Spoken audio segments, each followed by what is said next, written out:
지난 시간에 디모데를 통해서 사도 바울이 디모데를 통해서 이야기하였었던 것은 장로의 직분, 감독의 직분을 세우는 조건에 대해서 이야기를 했죠. 교회 안에서 직분자를 세우는 것이 얼마나 중요한지를 사실은 이 디모데전서를 통해서 우리가 볼 수 있습니다. 사도 바울이 교회의 직분자를 세우는 것이 얼마나 중요하고 또 그 직분자를 세우는 대상자의 자격이 어떠해야 하는지, 오늘 본문에서는 이제 집사에 대한 이야기를 합니다. 집사의 직분, 또 그 원리, 그리고 자격 기준에 대해서 이야기를 하는데요.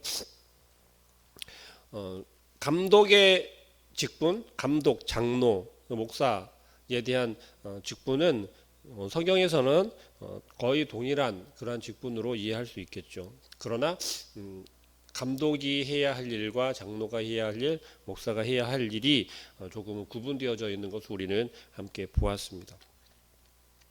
감독은 사회의 일상적이고 엄격한 도덕 기준에 어떻습니까? 부합해야 했어요. 그 이유는 박해를 당하던 교회가 사회에서 비난을 받을 소지를 최소화해야 했기 때문입니다. 영적 지도자의 조건, 영적 지도자의 마땅한 조건들이기도 했어요. 그렇기 때문에 사도 바울은 장로의 직분, 감독을 세우는 것에 있어서 굉장히 신중했고 그 자격에 대해서 분명해야 했었습니다. 외부인에게서도 선한 증거를 얻은 자라고 하는 그 조건, 그것은 세상 사람들이 비방하거나 마귀의 올무에서 벗어나게 하는 아주 중요한 문제였기 때문에 그렇습니다. 이러한 점에서 사회의 도덕 기준이라고 하는 것이 준법을 잘 지키고 또 누가 보아도 합당한 그럴 만한 사람, 그런데 그렇지 못한 사람들, 그러한 사람들이 목사의 직을, 장로의 직을, 집사의 직을 가지고 있다면, 그렇다면 이 교회 안에 어떤 문제들이 많이 있겠습니까? 보지 않더라도 뻔한 그러한 모습일 것입니다.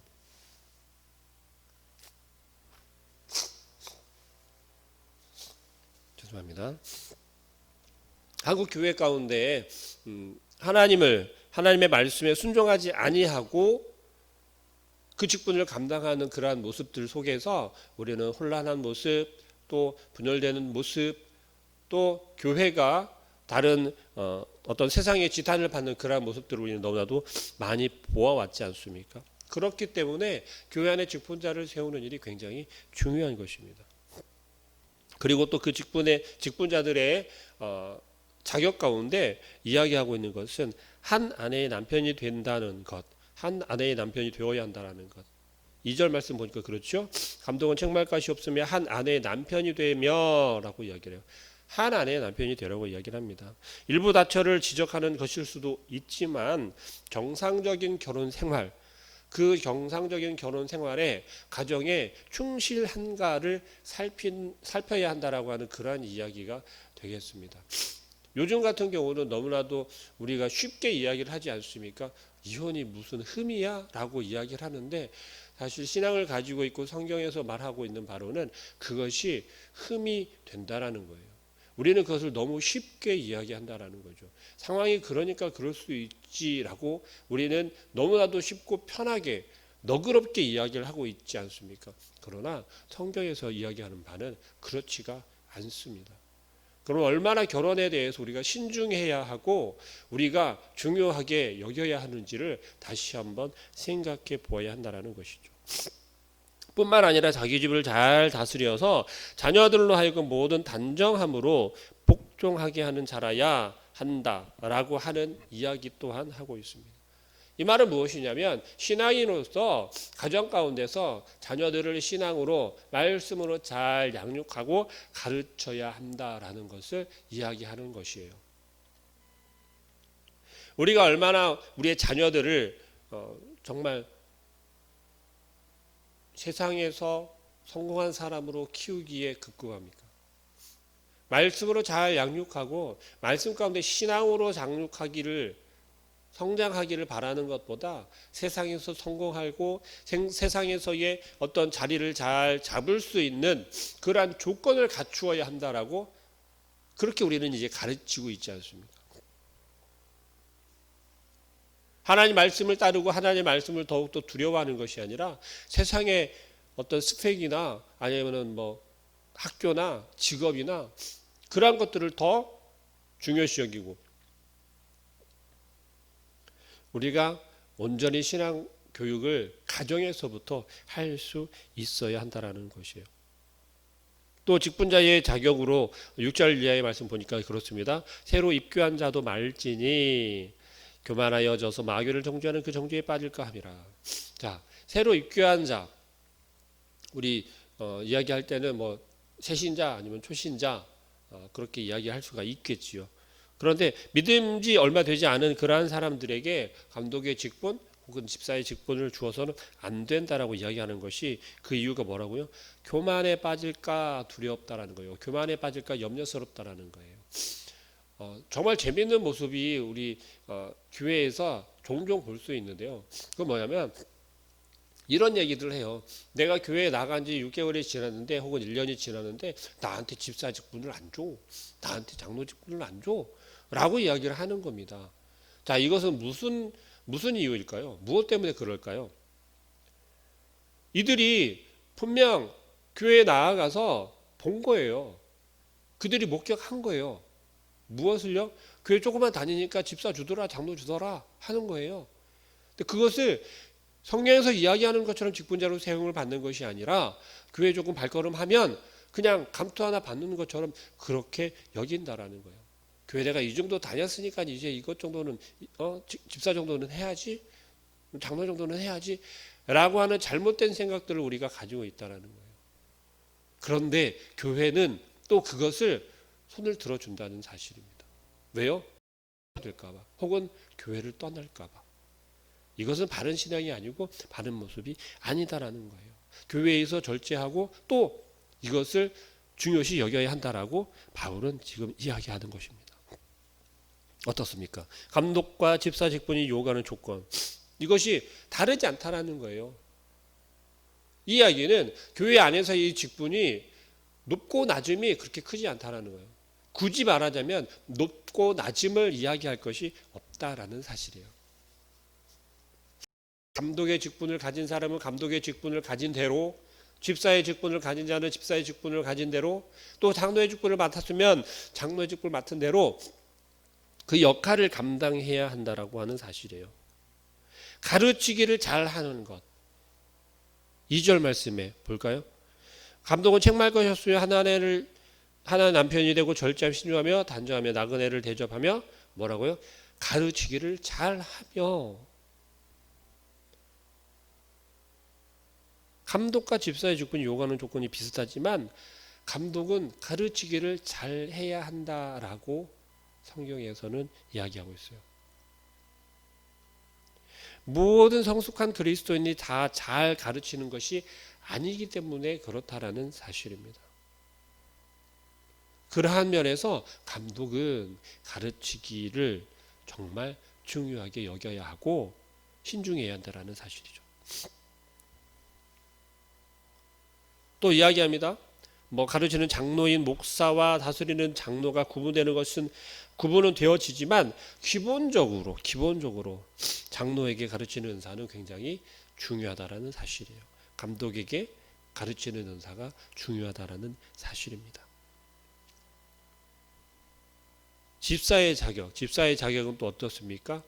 감독의 자격에 이어서 집사의 자격을 또 이야기합니다. 깨끗한 양심에 믿음의 비밀을 가진 자라고 이야기를 합니다. 여기에서 비밀이라고 하는 것은 복음을 가리키는 것이겠죠. 집사는 복음의 은혜를 경험하고 깨달은 자여야 한다라고 이야기합니다. 근데 그 믿음은 깨끗한 양심에 담기는 것으로 설명하고 있어요. 먼저 남자 집사에 대해서 자격에 대해서 이야기를 하고 있고 이어서 여자들도 이와 같이라고 이야기를 합니다. 11절 말씀인데요. 여자들로 하여금 보는 견해, 여자들이라고 하면 또 뭐 요즘 같은 시기에, 요즘 같은 시대에 뭐 남녀 평등해야 되는데 또 차별하는 거 아니냐라고도 이야기할 수 있겠죠. 그러나 성경에서 분명하게 이야기하는 것은 역할에 대한 것을 이야기를 하는 거예요. 남녀를 구분해서 평등을 차별을 하는 것이 아니라 남자의 역할과 여성의 역할이 분명하게 구분되어져 있다는 거예요. 남자가 해야 할 일과 여자가 해야 할 일. 근데 우리는 그것을 잘못 오해해서 차별한다라고 그렇게 이야기를 하기도 하죠. 그러나 분명한 것은 성경에서 이야기하는 것은 그렇지가 않다라는 것입니다. 집사의 직분을 믿음으로 잘 감당하면 어떻게 된다고요? 믿음의 담력을 얻게 된다는 거죠. 믿음의 담력.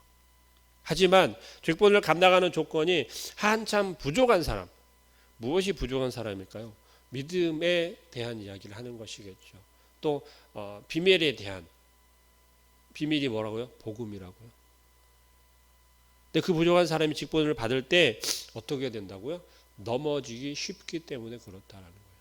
넘어진다라고 하는 것은 여러 가지가 있겠죠. 뭐 주변 상황이라든지 아니면 환경이라든지 사소한 것일 수도 있고요, 큰 것일 수도 있다라는 사실이에요. 근데 우리는 그것을 너무 간과하죠. 뭐 그냥 쉬운 예를 들자면 집사의 직분을 어떻게 얻었습니다. 근데 그 집사의 직분을 얻었는데도 불구하고 인정해 주는 사람이 아무도 없다라는 거예요. 근데 어떻게 집사의 직분을 받았을까요? 혹은 집사의 직분을 받았는데 갑자기 막 어떤 감당해야 할 일이 엄청 많아지는 거죠. 내가 감당하기도 어려운 일들을 계속해서 감당해야 하는 거죠. 그렇기 때문에 우리는 직분자를 선택하고 직분자를 세울 때 신중해야 한다라는 것입니다. 에베소 교회에 필요한 것이 바로 이러한 것이었어요. 온전한 직분, 바른 직분자들을 세워야 하고 또 에베소 교회에 처해져 있는 문제가 바로 이러한 바른 직분자들이 세워져야 그러한 문제들을 잘 해결해 나아갈 수 있기 때문에 그렇다라고 지금 디모데를 통해서 권면하고 있다는 사실입니다. 또 사도 바울이 에베소 교회에 달려가서 디모데를 만나보기를 원하지만 지체될 경우를 생각해서 목회 원리와 지침을 디모데에게 편지로 쓰고 있다라고 15절 말씀에 이야기를 합니다. 만일 내가 지체하면 너로 하여금 하나님의 집에서 어떻게 행하여야 할지를 알게 하려 함이니 이 집은 살아계신 하나님의 교회의 몸 진리의 기둥과 터이기 때문에 그렇다는 거죠. 지금 이 에베소 교회에 당면해져 있는 문제가 얼마나 심각하고 지금 급박한 상황에 처해져 있는지를 사실은 이 대목에서 우리는 생각해 볼 수가 있다는 것이죠. 이 땅의 교회들 가운데 정말 바른 진리, 이 복음을 온전히 전파하지 못하고 그것을 고수하지 못하고 세상과 타협하면서 함께 걸어가는 것이 세상과 타협하라는 것, 무조건 지라는 것이 아니고 무조건 따라가라는 것이 아닙니다. 교회가 지켜야 할 것을 지키면서 그리고 흔들리지 아니하도록 서 있어야 한다는 사실이에요. 에베소 교회 가운데 거짓 가르침을 통해서 수많은 교인들이 복음이 흔들리는 지경에 처해졌다라는 거죠. 사도 바울이 달려와서 직접 그들을 가르치고 권면할 수도 있지만 그러기에 시간이 너무 촉박하다라는 거죠. 그러한 상황 가운데 디모데에게 지금 편지를 써서 권면하고 있습니다. 하나님의 집, 교회는 살아계신 하나님의 교회, 하나님의 몸된 진리의 기둥과 터라고 거듭 이야기하고 있습니다. 하나님의 집은 하나님이 거하시는 성전이지요. 또 다른 한편으로는 하나님의 가족, 성전 안에 있는 하나님 몸된 집 안에 있는 성도들, 하나님의 가족과 같다라는 말씀을 성경에서는 이야기하고 있습니다. 교회는 하나님의 복음의 진리를 떠받드는 기둥과 같으며 또 그 진리가 세워지는 터전이라고 이야기하는 것입니다. 교회는 어떠해야겠습니까? 복음의 진리를 붙잡고 지키고 선포하는 일에 절대적으로 중요한 역할을 한다라는 사실입니다. 그러하기에 교회가 흔들리면 어떻게 되는 것입니까? 이 진리가 흔들리게 된다라는 사실이에요. 경건의 비밀, 복음에 대한 예수 그리스도 안에 나타난 하나님의 계시, 바로 그 복음을 말씀하는 거 아니겠습니까? 우리는 어떻습니까? 여러분들은 그 복음의 비밀을 가지고 계십니까? 우리의 마음 가운데 그 복음의 비밀이 살아서 꿈틀거리고 있으십니까? 마지막으로 사도 바울이 이야기합니다. 크도다 경건의 비밀이여 그렇지 않다 하는 이 없도다. 사도 바울의 고백입니다. 그 비밀에 대한 감탄을 하고 있지요. 크도다 경건의 비밀이여 그렇지 않다는 이 없도다. 그는 육신으로 그 복음에 대한 주체가 누군지를 이야기합니다. 그는 육신으로 나타남 받으시고 영으로 의롭다 하심을 받으시고 천사들에게 보이시고 만국에서 전파되시고 세상에서 믿은 바 되시고 영광 가운데 올려지셨느니라. 사도 바울은 이 복음이라고 하는 것, 그것이 하나의 예수 그리스도를 이야기하는 것임을 분명하게 이야기하고 있죠. 그리고 이것을 이 복음을 가진, 이 진리를 가진 사람들이 교회를 섬기고 영적 지도자로 설 수 있어야 한다라는 거예요. 그들이 서 있어야 한다라는 것이죠. 하나님의 집, 하나님의 집인, 몸된 집인 교회를 그들이 튼튼하게 세우는 기초가 되어지기 때문에 그렇다라는 것입니다. 교회가 세상의 비방이 되거나 사탄의 올무에 유혹에 빠지는 그러한 일들이 교회 안에서는 더 이상 일어나지 말아야겠습니다. 그러하기 위해서는 우리 직분자들이 이 직분을 그저 하나의 어떤 감투처럼 우리 직장 생활하면서 내가 주임이 되고 부장이 되고 그러한 것으로 여기는 것이 아니라 어떻게 여겨야겠습니까? 은혜로 감당해야 하는, 내가 몸된 교회를 지키고 튼튼히 세우고 복음의 진리가 흔들리지 않도록 교회 가운데서 잘 가르치고 단단하게 세워가는 역할을 감당하는 것이다. 그리고 그것을 내가 충분히 감당해야 한다, 해야겠다. 성숙한 믿음을 소유한 그러한 직분자들이 되어질 수 있기를, 또 그러한 직분자들로 세워질 수 있기를, 그리고 오늘 하루의 삶을 통해서 사실은 내가 가지고 있는 이 현재의 모습을 가지고 내 이 직분을 가지고 성도일 수도 있고 집사일 수도 있고 혹은 장로나 권사일 수도 있고, 그러나 그 직분을 가지고 우리에게 허락된 삶을 살아가며 우리의 삶에서 또한 그것이 드러나야 한다는 거예요. 그대로 우리의 삶 가운데서도 그것을 지켜내고 이겨내는 그런 오늘 하루의 삶이 되어질 수 있기를, 그런 모든 성도님들 되어질 수 있기를 주님의 이름으로 축복합니다. 기도하겠습니다.